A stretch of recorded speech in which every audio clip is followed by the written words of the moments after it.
হায়াত যিনি দিয়েছেন তিনি জানেন কার সাথে কখন কি হবে। হতে পারে আপনার সাথে, হতে পারে আমার সাথে, যেকোনো সময় যেকোনো মুহূর্তে।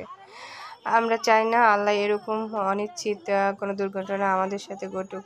এই ভাইটি কারেন্টের কাজ করতে গিয়ে নিজেই কারেন্টের সাথে একেবারে আবদ্ধ হয়ে গেলেন।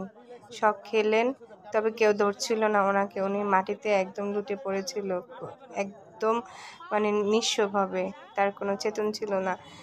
একসময় ২-৩ জন ভাই একটা বাঁশ দিয়ে ওনাকে সরিয়ে আনলো, বাট কেউ ওনাকে ছুঁইতে চাইছিল না। তারপর আমি চিল্লিয়ে বললাম যে, "ভাইয়া, ওনার তো আর এখন নেই, কারেন্ট নেই, আপনারা ওনাকে একটু দেখেন।" মানে এই সময়ে তাৎক্ষণিকভাবে করণীয় কি অনেকেই হয়তো জানে না। আমরা ফায়ার যখন আগুন লেগে যায় তখন কিন্তু দেখি অনেকে অনেক কিছু করে আগুনটা নেভাতে পারে।